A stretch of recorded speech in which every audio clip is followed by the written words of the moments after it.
जय श्री विष्णु, जय माता लक्ष्मी। भक्तों, 1 नवंबर 2025 यानी शनिवार को पड़ रही है देवोउठनी एकादशी व्रत। और मित्रों, यह वह तिथि है जो कार्तिक मास में पड़ने वाली सबसे बड़ी तिथि है, क्योंकि यह कार्तिक मास पड़ने वाली है और इसका बहुत ही बड़ा और विशेष महत्व होता है।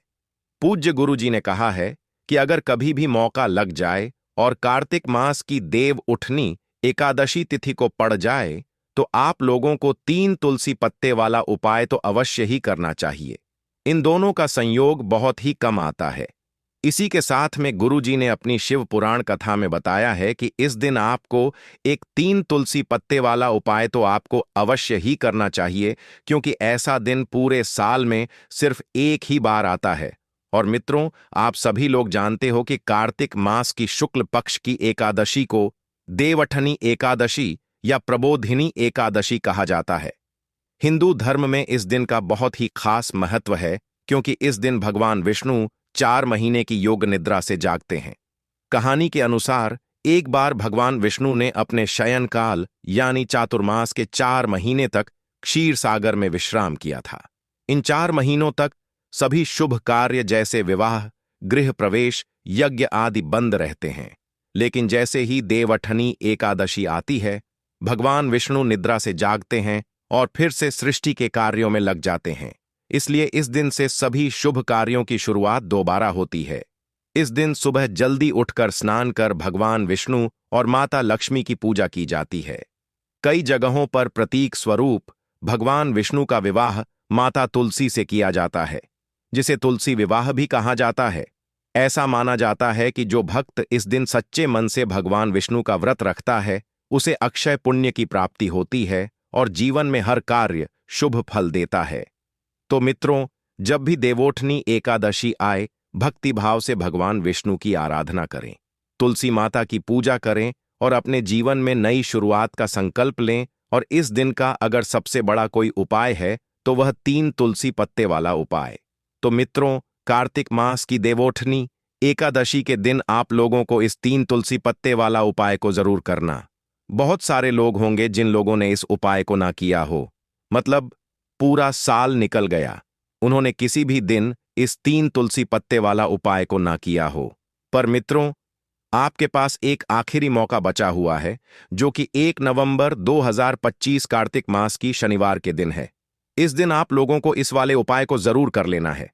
भले ही आपने पूरे महीने भर इस उपाय को ना किया हो, पर अगर आपने इस कार्तिक मास की देवउठनी एकादशी के दिन अगर इस वाले उपाय को कर लिया, तो आपको इसको लेकर अपने उपाय को करने का वह फल मिलेगा जिसकी आपने कभी कल्पना भी नहीं करी होगी। इसीलिए आप लोग इस वाले उपाय को एक बार जरूर कर लेना है, ताकि आप लोगों के हाथ से यह मौका ना जा सके और आपको इस उपाय को करने का फल मिल सके। मित्रों, यह उपाय पंडित जी ने अपनी अभी की ही श्री शिव महापुराण की कथा में बताया है। जी, इस उपाय को आज हम आपको बहुत अच्छे से समझाने वाले हैं। इस वीडियो को देखने के बाद इस उपाय को समझने के लिए आपको कोई और वीडियो को देखने की जरूरत नहीं पड़ेगी। तो चलिए मित्रों, उपाय को शुरू करते हैं। देखिए, यह इस कार्तिक मास की देवोठनी एकादशी के दिन यह इतना खास होता है, इतना महत्वपूर्ण होता है। देखा गया है कभी कभी बड़े बड़े पूजा पाठ अनुष्ठान से जो मनोकामना पूर्ण नहीं होते, वह कार्तिक मास की देवोठनी एकादशी के दिन एक छोटे से उपाय करने से ही आपकी मनोकामना पूर्ण हो जाती है। और बहुत सारे लोगों ने इस उपाय को किया भी है और उनको इस उपाय को करने का फल भी जरूर मिला है। अगर आप लोग भी इस उपाय को करना चाहते हैं तो आप इस उपाय को पहले अच्छे से समझ लेना, सुन लेना, उसके बाद करना। आपको इस उपाय का फल जरूर मिलेगा। और इस उपाय को कर लेने से आपके घर में चाहे किसी भी प्रकार की दुख और समस्या क्यों ना चल रही हो, आपको उसका कारण भी नहीं पता है कि भाई यह समस्या किस कारण से चल रही है, उसका कुछ भी कर्मी है, किस कृपात करना आपके घर में लेगा, आपके कर्म में लेगा, इसके कारण भी नहीं पता। आपके घर में लेगा, आपके घर में लेगा, कर्म में लेगा तो उसका कारण भी नहीं पता। आपके घर में लेगा तो उसका कारण भी कारण हो सकता है, जैसे पितृदोष हो सकता है या किसी भी तरह का मंगल दोष भी हो सकता है। तो इस दिन आप लोगों को यह वाला उपाय कर लेना है। यह एक ऐसा उपाय है जिस उपाय को अगर किसी विशेष दिन पर किया जाए तो भाई उस विशेष दिन का जो है वह तो हमें मिलता ही मिलता है। पर हमने उस दिन पर इस उपाय को किया है तो हमें उससे भी बड़ा फल मिलता है, और फल बहुत जल्दी मिलता है, क्योंकि आप इस उपाय को बहुत ही बड़े और विशेष दिन पर कर रहे हो। तो चलिए अब उपाय के बारे में बात करते हैं, लेकिन उससे पहले आप लोगों को यह जानना आवश्यक है कि आखिर यह उपाय किस समय करना है, किसको करना है और कैसे करना है। तो चलिए हम आगे आपको वीडियो में एक एक करके बता देते हैं। लेकिन उससे पहले अगर आप लोग हमारे चैनल श्री शिवाय टीवी पर पहली बार आए हैं या फिर मेरी आवाज आज पहली बार सुन रहे हैं तो हमारे चैनल श्री शिवाय टीवी को सब्सक्राइब जरूर कर लेना और इससे पीएम जल रहे हैं। आपने पहली पर वीडियो को लाइक करके कमेंट बॉक्स में श्री शिवाय नमस्तुभय ओम नमः शिवाय जरूर टाइप कर देना। तो मित्रों, इस 3 तुलसी पत्ते वाला उपाय को हमें इस कार्तिक मास की देवोठनी एकादशी के दिन कैसे करना है, किसको करना है, किस समय करना है और कहां पर करना है, ये सारे सवालों के जवाब आपको इस वीडियो में मिल जाएंगे। और जो यह वीडियो देखेगा भाई उसको 3 तुलसी पत्ते वाला उपाय जरूर करना चाहिए, क्योंकि इस दिन तुलसी पत्ते का भी बहुत ही बड़ा और विशेष महत्व होता है। आ जाए 3 तुलसी पत्ते वाला उपाय की, तो यह सोने पर सुहागा वाली बात हो जाती है और यह एक बहुत ही बड़ा उपाय हो जाता है इस कार्तिक मास की शनिवार का। तो अब मित्रों, इस 3 तुलसी पत्ते वाला उपाय को आखिर करना किसको है, सबसे पहले हम लोग वह बात जान लेते हैं। तो देखो, घर की जो बड़ी माताएं बहनें होती हैं, उन माताओं बहनों में से कोई भी एक बड़ी माता बहन इस वाले उपाय को कर सकती है। और मित्रों, अगर आप चाहे तो अपने घर में से सभी सदस्यों को भी इस उपाय को करवा सकते हैं। अगर किसी व्यक्ति की खुद की कोई मनोकामना है, खुद की कोई दुख और परेशानी है जो कि वह अपने लिए ही करना चाहता है, इस वाले उपाय को तो वह खुद अपने लिए भी कर सकता है। बाकी अगर कोई घर में से ऐसा है जो कि अपने पूरे घर परिवार की सुख और शांति के लिए यह वाला उपाय करना चाहता है तो भाई वह भी कर सकता है, उसमें भी कोई दिक्कत वाली बात नहीं है। कहने का मतलब यह है कि इस उपाय को हर एक सदस्य भी कर सकता है और पूरे घर परिवार के सदस्य के लिए घर की बड़ी माताओं बहनों में से कोई एक माता बहन भी कर सकती है। माताएं बहनें अगर घर में उपस्थित ना हो या वह यह वाला उपाय न कर पा रही हो तो फिर घर का कोई बड़ा सदस्य भी इस 3 तुलसी पत्ते वाला उपाय को कर सकता है, चाहे फिर वह पुरुष ही क्यों ना हो, उसमें कोई भी दिक्कत वाली बात नहीं है। उसके बाद में मित्रों, जो अगला प्रश्न निकल कर आता है वह यह आता है इस उपाय को लेकर कि आखिर इस उपाय को हमें किस समय करना है, सुबह के समय करना है कि शाम के समय करना है। तो देखो, इस वाले उपाय को आप लोग सुबह के समय भी कर सकते हो और शाम के समय प्रदोष काल में भी कर सकते हो। अब अगर आप पूछो कि भाई साहब सबसे उत्तम समय कौन रहेगा इस 3 तुलसी पत्ते वाला उपाय को करने का, तो हम आपसे बस यही कहेंगे कि इस उपाय को आप सुबह के समय करेंगे तो ज्यादा बेहतर होगा। बाकी अगर प्रदोष काल शाम के समय भी करेंगे तो भी अच्छा होगा, उसमें कोई भी दिक्कत वाली बात नहीं है। तो अब मित्रों, जो अगली सबसे बड़ी और महत्वपूर्ण बात आती है वह यह आती है कि सुबह अगर हम उपाय को करेंगे तो हमें कितने बजे से लेकर कितने बजे तक के बीच में करना है, और शाम के समय प्रदोष काल में करेंगे तो हमें कितने बजे से लेकर कितने बजे के बीच में करना है। तो देखो, सुबह जितनी जल्दी हो सके आप उपाय को करने की कोशिश करना। बाकी अगर किसी कारणवश लेट भी हो जाओ, थोड़ी देर भी हो जाए, तो 10 या 11 बजे तक भी आप उपाय कर लेना और 12 बजे से ज्यादा देरी ना हो। ठीक है, इस बात का ध्यान रखना। उसके बाद में मित्रों, अगर शाम के समय प्रदोष काल की बात करें, प्रदोष काल का जो समय है होता है वह शाम के 6 बजे से शुरू हो जाता है। मतलब शाम के 6 बजे से लेकर 7 बजे के बीच का जो समय होता है, यह समय प्रदोष काल का समय होता है। तो आप इस उपाय को 7 या 8 बजे के बीच में भी कर सकते हो। मतलब शाम के 6 बजे से रात 8 बजे के बीच में आप कभी भी इस वाले उपाय को कर सकते हो, उसमें कोई भी दिक्कत वाली बात नहीं है। तो देखो मित्रों, सबसे पहला उपाय देखिए, आपको क्या करना है। देखिए, कार्तिक मास के दिनों में विशेषकर विष्णु भगवान का पूजन किया जाता है। अब साथ ही साथ देवोठनी एकादशी तिथि का दिन भी पड़ गया है, तो ऐसा समझ लीजिए आपके जीवन में धन भी आएगा, सुख भी आएगा, धन बढ़ेगा भी और साथ ही साथ आपके जीवन के सारे संकटों को भगवान विष्णु जी, मां लक्ष्मी जी दूर कर देंगे। तो चलिए सबसे पहले बात कर लेते हैं सबसे पहले उपाय की, जो कि शनिवार वाले दिन आपको विशेष करना है। और इस उपाय को करने से आपकी कोई भी ऐसी इच्छा, कोई भी विश जो अभी तक अधूरी है, पूरी नहीं हो रही है, तो आपकी बड़ी से बड़ी विश और मनोकामना भी पूरी हो जाती है। जब आप देवउठनी एकादशी तिथि वाले दिन इस पहले उपाय को कर लेते हैं, तो देखिए, आप सभी जानते हैं कि श्री हरि विष्णु जो है, उन्हें तुलसी दल सबसे प्रिय है। बिना तुलसी माता के श्री हरि विष्णु अधूरे हैं और बिना तुलसी पत्तों के श्री हरि विष्णु का भोग अधूरा है। अब श्री हरि विष्णु को प्रसन्न करके आप अपनी किसी भी मनोकामना को पूरा कर सकते हैं, क्योंकि श्री हरि विष्णु प्रसन्न हो गए तो आपकी कोई भी विश और इच्छा, मनोकामना अधूरी नहीं रहेंगी। देखिए, हम सभी के घरों में माता तुलसी का पौधा अवश्य ही होता है। तो देखिए, हमें तुलसी जी के पौधे से सबसे पहले तो 3 पत्ते तोड़ने हैं। देखो देवो, उठनी एकादशी वाले दिन आपको तुलसी के पत्ते नहीं तोड़ने हैं। तो देखिए, तुलसी जी के आपको 3 पत्ते तोड़ लेने हैं और इन तुलसी जी के पत्तों को तोड़ने के बाद आपको 1 चुटकी हल्दी भी अपने साथ में लेनी है। हल्दी के अंदर आपको जल मिलाकर के पेस्ट के रूप में तैयार करना है और इसी के साथ में आपको एक दीपक भी लेना होगा। दीपक आप मिट्टी का भी ले सकते हैं, आटे का भी ले सकते हैं।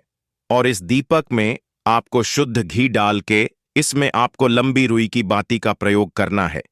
देखिए मित्रों, आपके पास है 3 तुलसी जी के पत्ते हैं। तो पहला जो तुलसी जी का पत्ता है, उस पर आपको सबसे पहले तो जो आपने हल्दी ली है उसकी एक बिंदी लगानी है। और पहला जो तुलसी जी का पत्ता है, आपके घर में भगवान विष्णु का चाहे कोई सा भी स्वरूप हो, चाहे लड्डू गोपाल जी का स्वरूप हो, या फिर भगवान कृष्ण की आपके मंदिर में प्रतिमा हो, या फिर भगवान श्री राम की प्रतिमाएं, उनके सामने आपको पहला तुलसी जी का पत्ता अर्पित करना है। अब देखिए मित्रों, आपके पास जो 2 तुलसी जी के पत्ते हैं और आपके पास जो एक दीपक है, इन्हें आपको लेकर के पहुंचना है। अपने ही घर में तुलसी जी के पौधे के पास में देखिए, सबसे पहले तो आपके पास जो 2 तुलसी जी के पत्ते हैं, जी के पत्ते हैं, उन पर भी आपको हल्दी की एक एक बिंदी लगानी है और उन दोनों ही तुलसी जी के पत्तों को आपको अपने घर में तुलसी जी के पौधे के वहां पर ही अर्पित कर देने हैं। और इस प्रकार से यह दोनों पत्ते भी तुलसी जी के पौधे के पास में अर्पित कर देने हैं। और इस प्रकार से करने के बाद अंत में जो आपके पास एक लंबी बाती का दीपक है, इसे आपको तुलसी जी के पौधे के पास में ही प्रज्वलित कर देना है। जो भी व्यक्ति अपने ही घर पर इस प्रकार से तुलसी जी के 3 पत्तों का यह उपाय कर लेता है, तो उसका परिवार हमेशा खुश रहता है। उसके परिवार में कभी भी कोई भी संकट उत्पन्न नहीं होता है और यदि आपके घर में जो भी ग्रह क्लेश है वह भी समाप्त होते हैं। तो इस प्रकार से यह सुंदर सा उपाय करना है। अब बात करते हैं अगले उपाय की।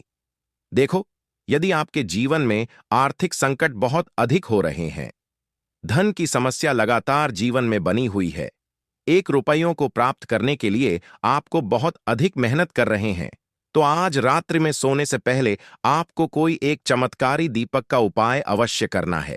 या फिर यदि आपका जो व्यापार है, बिजनेस है, दुकान है, वह अच्छे से नहीं चल पा रही है, तो आज रात्रि में इस विशेष दीपक का उपाय आपको अवश्य करना चाहिए। देखो मित्रों, दीपक हमारे घर में सभी नकारात्मक शक्ति को बाहर करता है। यह उपाय आपको साल में केवल 1 बार करने का ही मौका मिलता है। देखिए, इस उपाय के लिए आपको तुलसी जी की जो सूखी लकड़ी होती है, उसे ले लेना है। देखिए मित्रों, यदि आपके पास पुरानी तुलसी जी की लकड़ी है तो उसे आप ले सकते हैं, और यदि आपके घर में तुलसी जी जो लकड़ी है वह सूखी हुई है तो उसकी लकड़ी आप तोड़ के इस्तेमाल कर सकते हैं। लेकिन आपको ध्यान रखना है कि सूर्यास्त से पहले पहले ही आपको यह जो तुलसी जी की लकड़ी है, इससे अवश्य ही तोड़ लेना है। तो इस उपाय के लिए आपको सबसे पहले तो एक मिट्टी का दीपक लेना होगा। चाहे तो आटे का दीपक भी ले सके, क्योंकि आटे का दीपक सभी दीपक में सर्वोत्तम माना गया है। इस दीपक के अंदर आपको शुद्ध घी का प्रयोग करना होगा और इससे दीपक के अंदर आपने जो तुलसी जी की लकड़ी ली है उसे भी रख देना है। लेकिन यह जो तुलसी जी की लकड़ी है, इसमें आपको चारों तरफ अच्छे से घी लगा लेना है। देखिए, गुरुजी ने बताया है कि जो तुलसी जी की लकड़ी है, यदि आप उपाय करते हैं और बहुत ही शीघ्रता से जल जाती है, तो इसके लिए आपको एक कार्य करना है। आपको थोड़ी सी रुई ले लेनी है और उस रुई को आपने जो तुलसी जी की लकड़ी ली है, उस पर अच्छे से चारों तरफ लपेट देनी है। तुलसी जी की लकड़ी के ऊपर रुई लपेटने के बाद इसे आपको पूरा घी के अंदर डुबो लेना है। अब इसे आपको बाती के रूप में प्रयोग करना है। अब मित्रों, इस दीपक को आपको प्रज्वलित कहाँ करना है?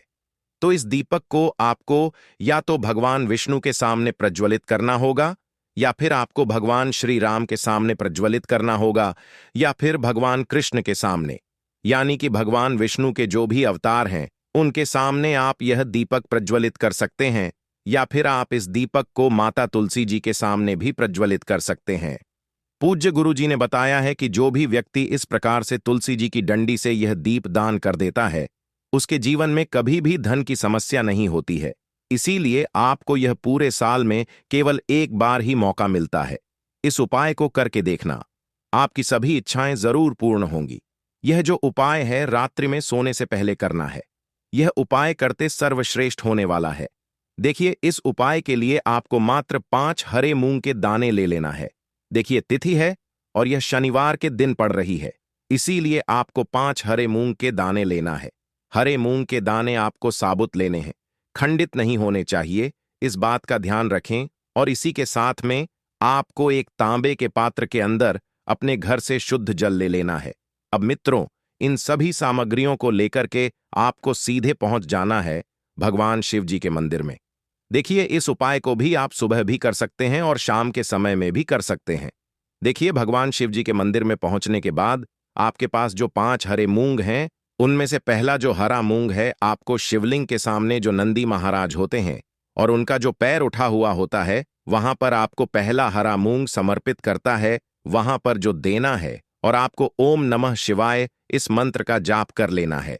फिर आपको दूसरा हरा मूंग लेना है और शिवलिंग पर जो श्री गणेश जी वाला स्थान होता है, वहां पर आपको यह दूसरा हरा मूंग समर्पित कर देना, यानी कि शिवलिंग के सीधे तरफ आपको यह दूसरा हरा मूंग समर्पित करना है। और फिर आपको ओम नमः शिवाय या फिर श्री गणेशाय नमः इस मंत्र का जाप कर लेना है।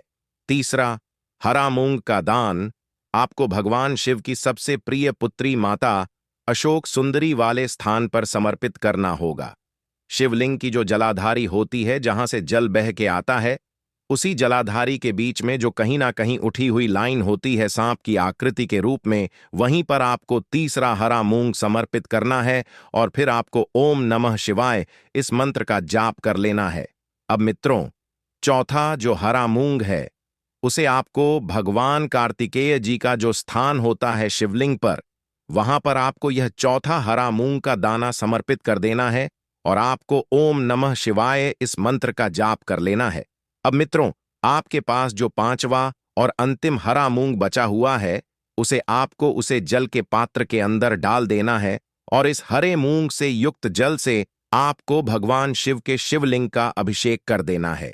धीरे धीरे समर्पित करते जाना है और लगातार आपको शिव महापुराण के मूल मंत्र श्री शिवाय नमस्तुभ्यम इस मंत्र का जाप करते रहना है।